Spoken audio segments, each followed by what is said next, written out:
Hello everyone, welcome back to my channel.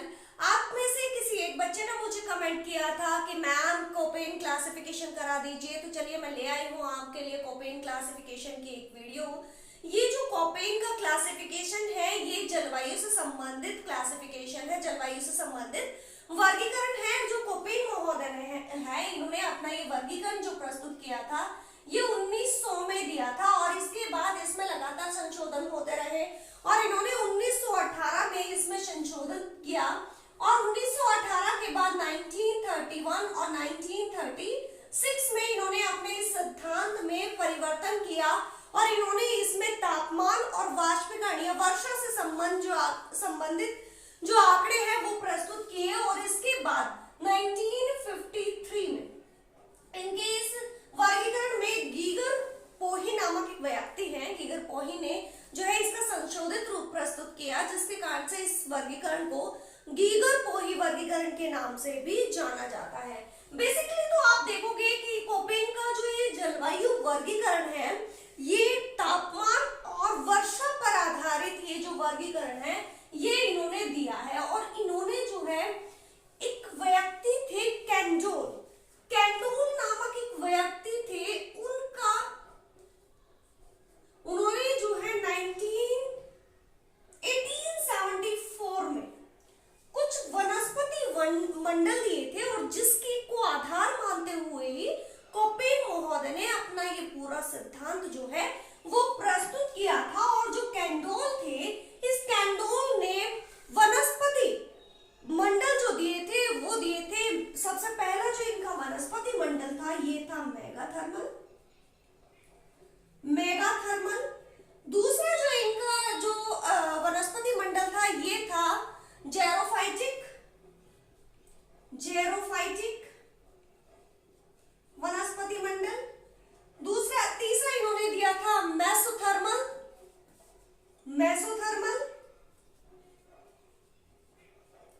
तीसरा इन्होंने दिया था माइक्रोथर्मल।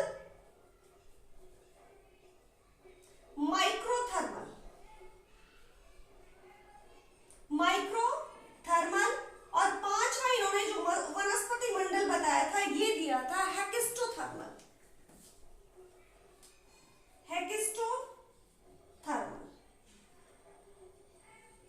तो ये पांच जो है वनस्पति मंडल दिए थे कैंडोल महोदय ने और इन्हीं पांच वनस्पति मंडलों को आधार बनाते हुए कोपेन ने अपना ये पूरा जलवायु वर्गीकरण जो है ये दिया था। अब यहाँ पे जो मेगाथर्मल वनस्पति है ये भूमध्य रेखा के आसपास मिलती है। जब इससे आप ऊपर की तरफ या नीचे की तरफ जाओगे तो जेरोफाइटिक जो मरुस्थलीय क्षेत्रों में जो वनस्पति मिलती है, मेसोथर्मल, माइक्रोथर्मल, हेकिस्टोथर्मल जो कि आपका पोलर जहाँ पे बर्फ जो है जमा रहती है वहां पे किस प्रकार की वनस्पति पाई जाती है। तो इन्हीं चीजों को आधार मानते हुए कोपेन ने अपना ये वर्गीकरण प्रस्तुत किया। और जो कोपेन महोदय ने पूरे विश्व को 5 जलवायु प्रदेशों में विभाजित किया था और इन्होंने इस पूरे के पूरे अपने जो वर्गीकरण में 5 कैपिटल लेटर जो है उनका प्रयोग किया। फर्स्ट ए, दूसरा बी, फिर सी, डी और ई। इन्होंने 5 कैपिटल लेटर का अपने इस वर्गीकरण में प्रयोग किया था। यहाँ पे जो ए है ये उष्णकटिबंधीय आर्द्र क्षेत्र को प्रस्तुत करता है। आर्द्र जलवायु क्षेत्र है, उष्ण कटिबंधीय आर्द्र जलवायु को प्रस्तुत करता है, या फिर इसको आप कह सकते हो ट्रॉपिकल रेनी क्लाइमेट। बी जो है ये ड्राई क्लाइमेट को शो करता है, जिसमें आप देखोगे जो शुष्क जलवायु क्षेत्र है। तो यहाँ पे आप लिख सकते हो बी जो है ये शुष्क जलवायु को प्रस्तुत करता है। और यहाँ पे जो सी है ये समशीतोष्ण जो आर्द्र जलवायु है, आर्द्र समशीतोष्ण, ठीक है, ये ध्यान रखना, समशीतोष्ण आर्द्र जलवायु को प्रकट करता है। देखते हैं यहाँ पे क्या कुछ इनकी विशेषताएं भी इन्होंने बताई। जो डी है ये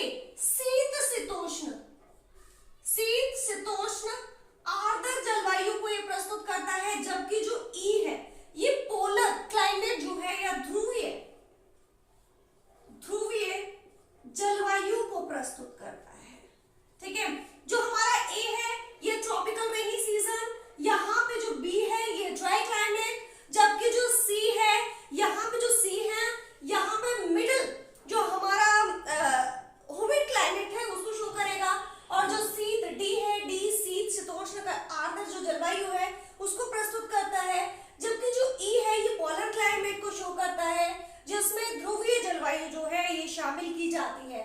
अब देखिए जो उष्ण कटिबंधीय क्षेत्र है या उष्ण कटिबंधीय आर्द्र जलवायु है, यहाँ पे अगर देखोगे ना, मैंने अभी बताया कि आधार क्या माना था, इन्होंने जो अपना ये वर्गीकरण दिया था ये तापमान और वर्षा से संबंधित था। तो यहाँ पे देखा जो ई क्लाइमेट है या आप कहोगे कि उष्ण कटिबंधीय आर्द्र जलवायु है, यहाँ पे जो टेम्परेचर होता है ये 18 डिग्री सेल्सियस से ज्यादा है। मतलब आप ये कह सकते हो कि यहाँ पे जो हमेशा है टेम्परेचर हाई रहेगा। हाई भी कितना रहेगा, 18 डिग्री सेल्सियस टेम्परेचर से हमेशा हाई रहेगा। अब जैसे ही आप शुष्क जलवायु क्षेत्र में पहुंचते हैं तो यहाँ पे जो टेम्परेचर है वो बहुत ज्यादा रहता है, जबकि यहाँ पे वर्षा कम होती है, टेम्परेचर ज्यादा रहेगा और रेन जो है वो बहुत कम होगी। मतलब आप ये कह सकते हो कि यहाँ पे वर्षा से अधिक वाष्पीकरण की प्रक्रियाएं जो है वो देखने को मिलेगी। अगर आप सहारा मरुस्थल की तरफ जाते हो या डेजर्टेड एरिया जितना भी है हमारा, ट्रॉपिक ऑफ कैंसर है, ट्रॉपिक ऑफ कैप्रिकॉर्न है, यहाँ पे जब आप जाते हो तो इस क्षेत्र में इस तरह की जो जलवायु क्षेत्र है वो देखने को मिलते हैं जहाँ पे वर्षा बहुत कम होती है और वर्षा के कंपैरिजन में जो वाष्पीकरण की प्रक्रिया है या वाष्पीकरण जो होता है वो बहुत ज्यादा होता है। इसके बाद आते हैं हम शीतोष्ण समशीतोष्ण कटिबंधीय क्षेत्र। यहाँ पे जो समशीतोष्ण कटिबंधीय क्षेत्र है यहाँ का जो औसतन टेम्परेचर होता है वो 8 से 18 डिग्री सेल्सियस टेम्परेचर के बीच में होता है। और शीत कटिबंधीय क्षेत्रों में जब आप जाते हो, यहाँ पे शीत या शीतोष्ण कटिबंधीय क्षेत्रों में जब यहाँ पे जाते हो तो यहाँ जो गर्म महीने का जो तापमान होता है वो 10 डिग्री सेल्सियस होता है। और 10 डिग्री सेल्सियस से जब आप देखते हो कि यहाँ पे जब शीत ऋतु आती है, शीत ऋतु में यहाँ पे जो टेम्परेचर है -3 डिग्री सेल्सियस टेम्परेचर तक चला जाता है। और ये तो आपको पता है ये पोलर क्लाइमेट है, तो पोलर क्लाइमेट यहाँ पे जो है हिमाच्छादित क्षेत्र जो है वो हिम जमा रहती है। तो ये हमारा जो पोल्स है, पोल्स वाले क्षेत्र में जो है ई क्लाइमेट हमारा देखने को मिलता है। अब जो कोपेन महोदय है, इन कोपेन महोदय ने यहाँ पे 5 कैपिटल लेटर के साथ साथ जो है यहाँ कुछ स्मॉल लेटर भी दिए थे और स्मॉल लेटर जो है वो भी वर्षा आधारित थे। तो कौन कौन से स्मॉल लेटर का इन्होंने यूज किया, तो पहले इन्होंने दिया F, दूसरा इन्होंने दिया S, तीसरा इन्होंने दिया M और चौथा इन्होंने यूज किया है अपने इस वर्गीकरण में W। इसके अंदर भी बहुत सारे इन्होंने यूज किए हैं, जैसे कि कैपिटल W था या फिर H शब्द का H स्मॉल लेटर का यूज किया, K का इन्होंने यूज किया। तो जब मैं आपको मैप पे प्लॉट करूंगी ना इसको, तो मैं साथ साथ उनका मीनिंग आपको बताते रहूंगी। अभी बेसिकली मैं यहाँ पे जो मेन जो इन्होंने लेटर लिए हैं उनका वर्णन कर रही हूँ। तो देखिए यहाँ पे जो ये F है, F इन्होंने जो यूज किया, तो F के लिए इन्होंने कहा कि जहां पे F क्लाइमेट होगा ना वहां पे वर्ष भर वर्षा होगी। तो आप यहाँ कह सकते हो कि rainfall through out the year. तो यहाँ पे जो है rainfall through out the year, मतलब आप ये कह सकते हो कि यहाँ पे जो वर्षा है ना वो पूरा साल बारिश होती रहेगी। जबकि जो S है, ये S जो करता है समर ड्राई। देखिए यहाँ पे जो कोपेन क्लासिफिकेशन है ना, इसको जब आप हिंदी में समझने जाओगे ना तो ये बहुत हार्ड लगेगा, लेकिन जैसे जैसे आप इनको इंग्लिश वर्ड के साथ इसको समझोगे तो ये आपके लिए बहुत इजी हो जाएगा। F rainfall through out the year, मतलब पूरे साल जो है यहाँ पे वर्षा होती है। अगर S पे जाओगे तो समर ड्राई, बहुत सिंपल है। अगर हिंदी में इसको करोगे तो हिंदी में यहाँ पे कहोगे समर ड्राई। समर ड्राई का मतलब जो ग्रीष्म ऋतु है, ग्रीष्म ऋतु में यहाँ पे वर्षा नहीं होती है, तो यहाँ शीतकाल में वर्षा होती है। या तो यहाँ पे लिखिए ग्रीष्म ऋतु वर्षा रही, या फिर यहाँ पे लिखिए कि शीत ऋतु में वर्षा। ठीक है, अब यहाँ पे आते हैं M शो करता है मॉनसून को, मतलब यहाँ पे जो मॉनसूनी जलवायु क्षेत्र है वो देखा जाएगा। और यहाँ पे जो W है, W for winter dry. Winter dry का मतलब आप देखते हो कि यहाँ बारिश जो है सर्दियों में ना होके ग्रीष्म ऋतु में यहाँ पे जो वर्षा है वो होती है। तो यहाँ पे ग्रीष्म ऋतु में वर्षा होगी।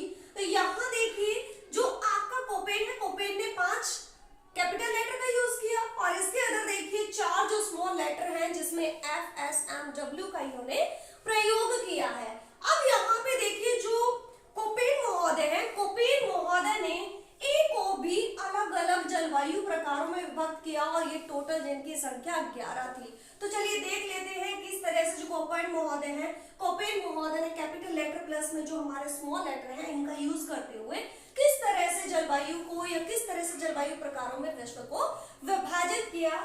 तो यहाँ पे जो हमारे ए है, इस ए को कोपेन महोदय ने स्मॉल लेटर के साथ मिला करके कुछ जो है जलवायु प्रदेशों विभक्त किया। तो इनमें देखिए जो हमारा ए है, इस ए को इन्होंने ए एफ, ए एम या फिर आप कह सकते हो ए एस, और यहाँ पे आप देखोगे तो हमारा ए एम और फोर्थ हमारा आता है ए डब्ल्यू। तो देखिए इन्होंने क्या किया, जो हमारे यहाँ पे जो लेटर था, कौन सा कैपिटल लेटर था, इस कैपिटल लेटर के साथ इन्होंने स्मॉल लेटर को जो है मिला के और फिर अपना जो ए है, ए को 4 हिस्सों में डिवाइड किया। फर्स्ट इन्होंने कहा ए एफ, सेकेंड इन्होंने कहा ए एस, थर्ड इन्होंने कहा ए एम और फोर्थ इन्होंने कहा ए डब्ल्यू। अब इनका मतलब क्या है, तो आपने यहाँ पे अगर ये अच्छे से समझे हैं तो आप इनका मीनिंग जो है बहुत अच्छे से बता दोगे। अब यहाँ पे जो कैपिटल लेटर यूज किया है ए, इस कैपिटल लेटर का मतलब है यहाँ पे उष्ण कटिबंधीय आर्द्र जलवायु। मतलब आप कह सकते हो कि यहाँ पे जो टेम्परेचर है 18 डिग्री सेल्सियस टेम्परेचर से ज्यादा रहेगा। और अगर आप देखोगे एफ, तो यहाँ पे एफ का क्या है, मतलब वर्ष पर वर्षा होगी। तो ये इस तरह का क्लाइमेट है जहाँ पे एवरेज टेम्परेचर है वो बहुत ज्यादा होता है और एवरेज टेम्परेचर ज्यादा होने के साथ साथ यहाँ पे पूरा साल वर्षा होती रहती है। और वर्षा होने से यहाँ पे क्या होगा, एकदम से तर क्षेत्र रहता है। अगर आप यहाँ पे अक्षांश भी देखोगे ना, तो हमारा 5 डिग्री से 5 डिग्री जो अक्षांश है नॉर्थ और साउथ दोनों में, तो वहां पे इस तरह का क्लाइमेट जो है वो मिलता है। अगर आप मैप पे भी देखोगे तो ये जो 0 डिग्री है, तो इस 0 डिग्री में देखिए हमारा जो ए एफ क्लाइमेट है वो कहाँ मिलता है। तो ये हमारा जो दक्षिण अमेरिका जो भूमध्य रेखीय क्षेत्र है वहां पे 0 डिग्री से 5 डिग्री तक नॉर्थ और साउथ दोनों क्षेत्रों में ये मिलता है। तो यहाँ पे अफ्रीका में आओगे तो अफ्रीका में भी एफ क्लाइमेट है, और यहाँ इस क्षेत्र में जब आप आते हो तो यहाँ पे भी किस तरह का क्लाइमेट मिलता है, तो ए एफ क्लाइमेट यहाँ पे जो है वो मिलता है। और इस तरह के क्लाइमेट को जो है वर्षावन, यहाँ पे जो वर्षावन है या आप ये कह सकते हो कि सदाबहार वन भी इस क्षेत्र में मिलते हैं। क्यों मिलते हैं, क्योंकि ये वो क्षेत्र है जहाँ पे ऊपर से वैपारिक किरणें, वैपारिक पवनें जो है हमारी ट्रेड विंड है, और नीचे से भी हमारी जो ट्रेड विंड है वो आके और यहाँ पे जो है ऊपर की तरफ उड़ जाती है। और ऊपर की तरफ जब ये उठती है तो यहाँ पे संवैन्य वर्षा जो है वो होती है, और यहाँ पे हर दिन 12 बजे के बाद जो है वर्षा स्टार्ट हो जाती है। तो इस क्षेत्र में जो है सदाबहार वन मिलते हैं जिनको हम वर्षा वन भी कहते हैं। मतलब यहाँ पे जो है अलग अलग तरह के यहाँ पे वन मिलते हैं जो कि एक साथ अपनी पत्तियां नहीं झाड़ते हैं। ठीक है, अब आते हैं हम यहाँ पे ए एस क्लाइमेट। तो ए एस जो है इस प्रकार में देखिए जो हमारा ए है ये उष्णकटिबंधीय आर्द्र जलवायु को प्रस्तुत करता है। मतलब यहाँ का जो टेम्परेचर है वो 18 डिग्री सेल्सियस से ज्यादा होता है, जबकि एस जो है ये समर ड्राई सीजन को शो करता है। समर ड्राई मतलब आप समझ सकते हो कि ये वो क्षेत्र है जहाँ पे शीत ऋतु में वर्षा होती है। और ये जो क्षेत्र है जो हमारा है ए एस, यहाँ पे टेम्परेचर हाई रहेगा और समर ड्राई रहेगा। ठीक है, तो समर ड्राई ए एस क्षेत्र है। और इसके बाद जो हमारा आता है ए एम, ए एम मतलब यहाँ पे जो है मॉनसूनी क्लाइमेट मिलता है। तो मॉनसूनी यहाँ पे जो है जलवायु मिलेगी, और ये जो मॉनसूनी जलवायु है इस मॉनसूनी जलवायु में यहाँ पे टेम्परेचर हाई रहेगा। जिस जगह पे कैपिटल लेटर ए का यूज हो जाएगा वहां पे जो है जो क्लाइमेट जो टेम्परेचर है वो हमेशा हाई रहेगा। अगर ये देखोगे ना तो ये मॉनसूनी जो जलवायु क्षेत्र है, ये मॉनसूनी जलवायु क्षेत्र कहाँ मिलता है, तो ये ए एम क्षेत्र हमारे इंडिया में मिलता है। इंडिया के अंदर आप देखोगे, इंडिया के अंदर आप इसको देखते हो ना, तो ये हमारा ऑस्ट्रेलिया है का जो हमारा उत्तरी भाग है वहां पे भी इस तरह का क्लाइमेट देखने को मिलेगा। और यहाँ पे जब आप आते हो वियतनाम, थाईलैंड, तो ये एरिया भी यहाँ पे ये आम तरह का जो क्लाइमेट है वो मिलता है। तो ये जो हमारा ये क्लाइमेट है ये हमारा जो है वर्ल्ड में अगर देखते हो ऑस्ट्रेलिया का उत्तरी भाग और यहाँ पे जो हमारा एशिया का दक्षिणी भाग और हमारा कुछ भाग जो है भारत का भी इसमें शामिल किया जाता है। और इसी के साथ साथ यहाँ पे जो है सघन वर्ष जो वनस्पति है वो मिलती है। इसके बाद हम आते हैं AW क्षेत्र, और ये जो AW क्षेत्र है यहाँ पे उष्णकटिबंधीय जलवायु प्लस में यहाँ पे विंटर ड्राई का मतलब हम समझ सकते हैं कि यहाँ पे शीतकाल में या सर्दियों में बारिश नहीं होती है। ये वो क्षेत्र है जहाँ पे जो है गर्मियों में बारिश होती है।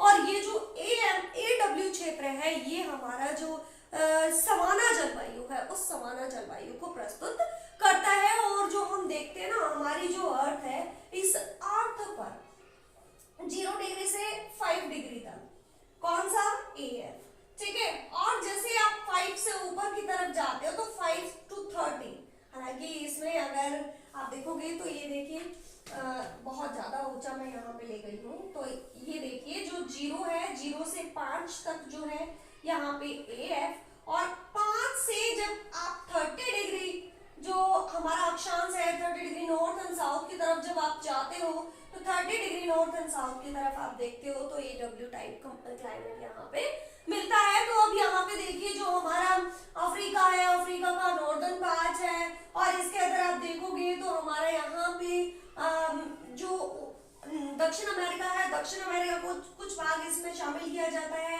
जबकि नीचे की तरफ आप देखोगे 30 डिग्री के बीच में तो AW पार्ट हमारा अमेरिका में ही दिखाई देता है। और अगर यहाँ पे भी देखोगे तो हमारा जो यहाँ है नीचे वाला क्षेत्र है यहाँ पे भी सवाना टाइप का जो क्लाइमेट है वो इस क्षेत्र में मिलता है। तो सवाना जलवायु जो है जलवायु क्षेत्र हमारा अफ्रीका में भी मिलता है, ठीक है।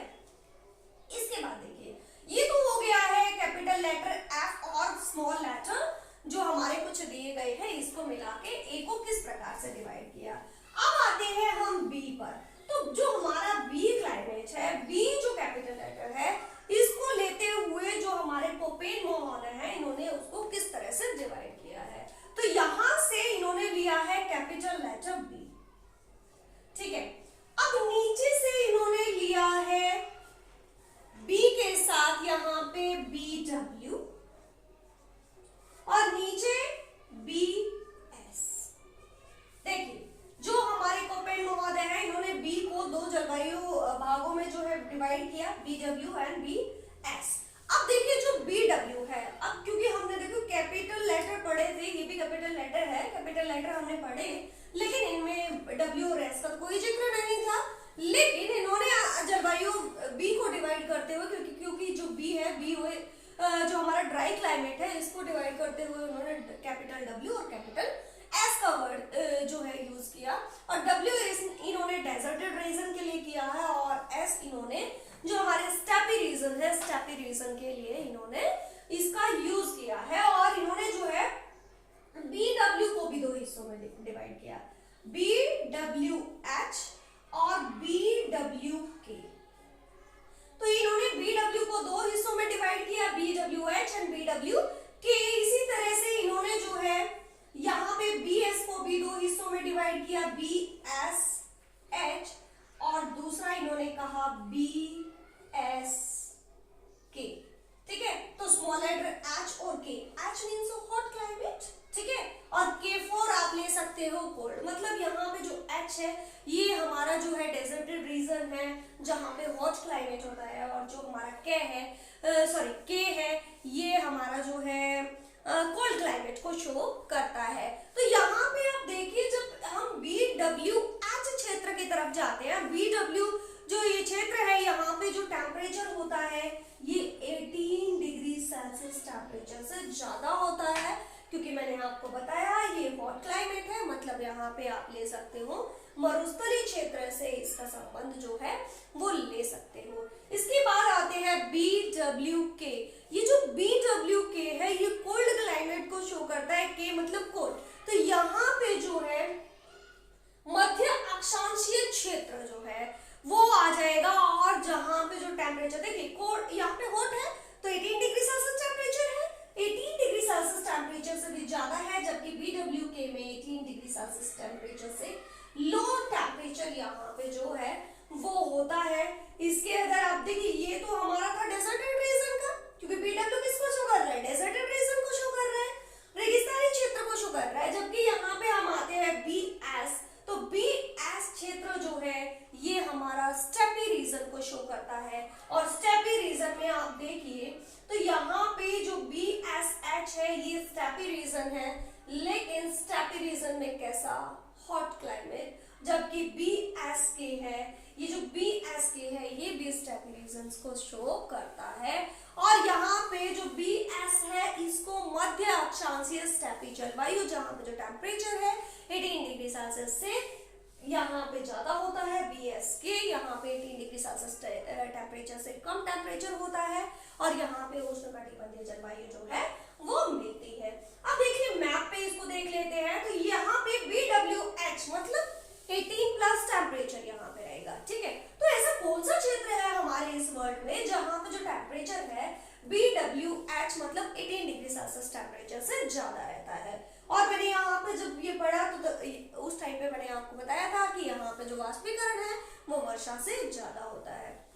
तो ऐसा कौन सा क्षेत्र है जहाँ पे वाष्पीकरण बहुत ज्यादा होता है, टेम्परेचर ज्यादा होता है, लेकिन वर्षा बहुत कम होती है। आपने सुना होगा विश्व का सबसे बड़ा जो है डेजर्ट मतलब सहारा क्षेत्र, तो ये एक सहारा जलवायु है। यहाँ पे आप जितने भी डेजर्टेड रीजन आप देखोगे ना वर्ल्ड में, तो वहां पे किस तरह का क्लाइमेट मिलता है, BWHW। तो देखिए मैप पे कौन कौन सा क्षेत्र है, तो मैप पे हम देखते हैं सबसे पहले हम अपने इंडिया पे ही आते हैं, ठीक है।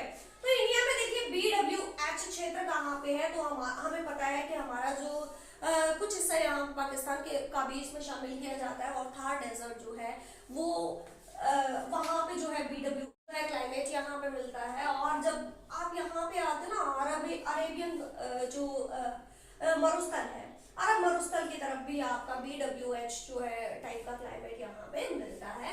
इसके अंदर हम आते हैं जो हमारा अमेरिका है, अमेरिका का वेस्टर्न पार्ट, यहाँ पे भी BWH क्लाइमेट मिलता है, क्योंकि यहाँ पे भी कुछ डेजर्टेड रीजन है। इसके अंदर हम दक्षिण अमेरिका की तरफ आते हैं तो अटकामा डेजर्ट यहाँ पे है, ठीक है। अब हम बात करते हैं अफ्रीका। अफ्रीका में सबसे विश्व का सबसे बड़ा डेजर्टेड रीजन है सहारा डेजर्ट। फिर नीचे की तरफ जब आप आते हो तो कालाहारी मरुस्थल जो है वो यहाँ पे है, तो कालाहारी मरुस्थल में BWHW क्लाइमेट मिलता है। अब आते हैं ऑस्ट्रेलिया में। अब ऑस्ट्रेलिया की तरफ आपको पता ही है विक्टोरिया जो है मरुस्थल है, या गिब्सन है, स्टुअर्ट है, तो वो क्षेत्र है जहाँ पे इस तरह के जो मरुस्थलीय क्षेत्र है वहां पे BWH क्लाइमेट मिलता है। अब आते हैं BSK। तो BSK जो है यहाँ पे स्टेपी रीजन है, तो स्टेपी रीजन जो है हमने वर्ल्ड में पढ़े होंगे घास के मैदान, तो ये वही क्षेत्र है घास के मैदानों वाला जो BSK जो है। अगर आप देखोगे जो हमारा वर्ल्ड मैप है, इस वर्ल्ड मैप पे तो BSK क्षेत्र है ये हमारा साइबेरियन क्षेत्र जो हमारा यूरेशिया है, उस यूरेशिया में इसको स्टेपी कहते हैं। जबकि हम अमेरिका में इसको क्या कहते हैं, इसको प्रेरीज कहते हैं, ठीक है। तो ये हमारा जो BSK है, BSK को अमेरिका में क्या कहते हैं, क्योंकि यहाँ पे घास के मैदान है, इनको प्रेरीज कहते हैं। जबकि हमारा यूरेशिया में इसको क्या कहते हैं, स्टेपीज कहते हैं। अगर पूछताछ देखेंगे तो पूछताछ जो हंगरी है, हंगरी में इसको पूछताछ कहते हैं। और ऑस्ट्रेलिया की तरफ जब हम आते हैं, ऑस्ट्रेलिया में इसको जो है डाउन्स कहते हैं। जबकि हमारा जो दक्षिण अमेरिका में इसको वेल्ड कहते हैं। और यहाँ पे जब हम आते हैं दक्षिण अमेरिका में यहाँ पे इसको जो है पंपास के नाम से जाना जाता है। तो यहाँ पे वेल्ड, यहाँ पे डाउन्स, और नीचे की तरफ आप न्यूजीलैंड, यहाँ पे न्यूजीलैंड है तो ये न्यूजीलैंड क्षेत्र है, इस न्यूजीलैंड क्षेत्र में इसको कैंटरबरी के नाम से जाना जाता है, ठीक है। तो ये था हमारा BSK। तो B क्लाइमेट हमारा हो गया है। तो चलिए बात कर लेते हैं C क्लाइमेट की। अब C क्लाइमेट जो है इसको कोपेन महोदय ने किस तरह से डिवाइड किया है, तो कोपेन महोदय ने C को भी इसी तरह से कैपिटल लेटर लिया कुछ, और फिर उसके साथ स्मॉल लेटर जो है वो ऐड किए, और किस देखते हैं कि कोपेन तरह से जो है वो वर्गीकृत करते हैं। तो यहाँ पे जो सी है, सी को कोपेन महोदय 3 हिस्सों में डिवाइड करते हैं। फर्स्ट ये यूज करते हैं सी ए का, दूसरा यहाँ पे सी बी, और तीसरा ये यूज करते हैं सी एस का। तो ये सी जो है, सी के साथ इन्होंने small letter A, small letter B और स्मॉल लेटर एस का यूज किया है। और यहाँ पे सी ए जो है ये चीनी तुल्य जलवायु को शो करता है। सी ए चीनी तुल्य जलवायु, सी बी जो है ये ब्रिटिश तुल्य जलवायु है, ब्रिटिश तुल्य जलवायु। और यहाँ पे जो सी एस का यूज किया है ये भूमध्य सागरीय, भूमध्य सागरीय जो हमारी जलवायु है उसको दर्शाता है। और चलिए देखते हैं कि मैप पे किस किस जगह पे इस तरह का क्लाइमेट जो है वो मिलता है। तो आप देखोगे जो सी ए क्लाइमेट है ना, ये सी ए क्लाइमेट जो हमारा दक्षिणी जो चाइना है इस हिस्से को शो करता है। यहाँ पे इसी तरह से अगर मैं मेनली बात करूँ तो जो जितने भी महाद्वीप है उन महाद्वीपों के पश्चिमी किनारे जो है वहां पे किस तरह का क्लाइमेट मिलता है, वहां पे चीनी तुल्य क्लाइमेट जो है, जलवायु है वो मिलती है। तो यहाँ पे देखिए हमारा जो चाइना है मतलब एशिया का यहाँ पे पूर्वी हिस्सा जो है, एशिया का पूर्वी हिस्सा, और यहाँ पे ऑस्ट्रेलिया, ऑस्ट्रेलिया का पूर्वी हिस्सा, और यहाँ पे अमेरिका देखोगे, अमेरिका का पूर्वी हिस्सा। मतलब आप ये कह सकते हो चीनी तुल्य जलवायु जो है जितने भी महाद्वीप है उन महाद्वीपों के पूर्वी भागों में पाई जाती है। नेक्स्ट यहाँ पे देखिए सीबी, सीबी मतलब ब्रिटिश तुल्य जलवायु। सीबी जो ब्रिटिश तुल्य, क्योंकि यहाँ पे जो हमारा ब्रिटिश जो कंट्रीज है जिसमें हम देखते हैं नीदरलैंड है या फिर हमारा नॉर्वे है, इसके अंदर आप देखोगे जर्मनी है, स्पेन है, फ्रांस है। तो इस क्षेत्र में जो हमारा सीबी है, सीबी तरह का जो क्लाइमेट मिलता है। और आप इसको देखोगे तो हमारे जितने भी महाद्वीप ये हिस्से हैं तो उन महाद्वीपों का पश्चिमी जो छोर है उस पश्चिमी क्षेत्र में सीबी तरह का जो क्लाइमेट है वो मिलता है। तो आप देखोगे जो हमारे अमेरिका है, अमेरिका का पश्चिमी हिस्सा, और यहाँ पे आप देखोगे जो हमारा यूरोप है, यूरोप का पश्चिमी हिस्सा। और देखेंगे हम यहाँ पे सीबी क्लाइमेट इन दो क्षेत्रों में जो है वो देखने को मिलता है। अब आते हैं हम सी एस क्लाइमेट पे। सी एस क्लाइमेट को भूमध्य सागरीय जलवायु क्षेत्र भी कहा जाता है। क्यों कहते हैं? क्योंकि जो हमारा भूमध्य सागर है, भूमध्य सागर के चारों तरफ जो है वो सी एस टाइप का क्लाइमेट मिलता है। और सी एस टाइप का जो ये क्लाइमेट मिलता है, इस तरह के क्लाइमेट में जो हमारे सीट्रस फ्रूट है, मतलब आप ये कह सकते हैं कि खट्टे फल, जिसमें अंगूर देखोगे, जो हमारा संतरा है और इस तरह के आंवला है, इस तरह के खट्टे नींबू वगैरह जो है वो फ्रूट्स यहाँ पे मिलते हैं। तो सी एस क्लाइमेट कहाँ मिलता है? तो सी एस क्लाइमेट जो हमारा भूमध्य सागरीय क्षेत्र है, इस भूमध्य सागरीय क्षेत्र के चारों तरफ, इसमें आप इटली, स्पेन, फ्रांस है, ये सारा क्षेत्र जो है वो इसमें ले लोगे। और इसके अंदर देखोगे जो हमारा अमेरिका है, इस अमेरिका का पश्चिमी हिस्सा जहाँ पे सी एस क्लाइमेट मिलता है। और यहाँ पे देखोगे तो ऑस्ट्रेलिया, ऑस्ट्रेलिया का दक्षिण पश्चिमी हिस्सा भी है, यहाँ पे सी एस तरह का क्लाइमेट जो है वो मिलता है। तो ये था हमारा सी एस या सी क्लाइमेट, सी कैपिटल लेटर को स्मॉल लेटर के साथ किस तरह से इन्होंने बांटा है। अब आ जाते हैं हम सी के बाद डी पर। तो डी को किस तरह से जो कोपेन महोदय हैं वो डिवाइड करते हैं। तो डी को जो है कोपेन महोदय मेनली तो दो हिस्सों में डिवाइड करते हैं, डी एफ और डी डब्ल्यू। ठीक है, तो डी को किस तरह से डिवाइड किया इन्होंने? फर्स्टली इन्होंने देखा डी एफ और दूसरा इन्होंने कहा डी डब्ल्यू, स्मॉल डब्ल्यू का इन्होंने यूज किया। अब यहाँ पे देखिए जो स्मॉल डब्ल्यू है, डी एफ है, डी डब्ल्यू है, इनके भी कुछ जो है छोटे छोटे पार्ट्स इन्होंने डिवाइड किए। मतलब इन्होंने कहा कि जो डी एफ है, डी एफ के साथ इन्होंने ए जो स्मॉल लेटर है उसका यूज किया, फिर इन्होंने डी एफ बी का यूज किया और फिर इन्होंने डी एफ सी का यूज जो है वो किया है। और ये D F A B C किस तरह के क्लाइमेट को शो करते हैं? तो यहाँ पे देखिए जो यहाँ पे D F A, D F B और तीसरा इन्होंने दिया डी एफ सी। तो यहाँ पे जो डी एफ है, एफ आपको पता ही है, एफ फ्रॉस्ट रीजन को शो करता है।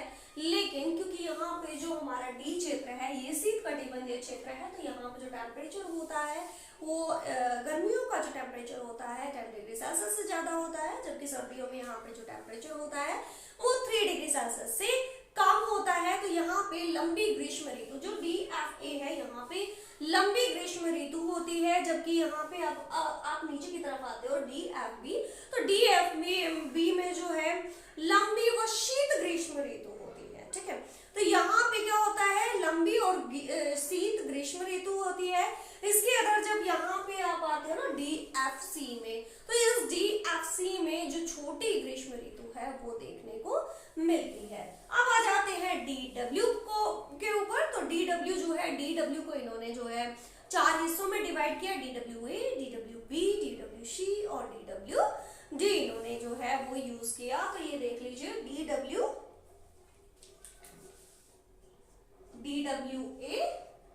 DWB, DWC और DWD इन्होंने, या DWS जो है इसका यूज इन्होंने आपने इस जो वर्गीकरण है इसमें यूज किया है। तो अब यहाँ पे जो हमारा D है, ये DWA, यहाँ पे हमने देखा था कि हमारा जो वर्षा ऋतु है ये लंबी वर्षा ऋतु को शो करता है, लंबी जो ग्रीष्म ऋतु है तो यहाँ पे जो है लंबी ग्रीष्म ऋतु को शो करेगा।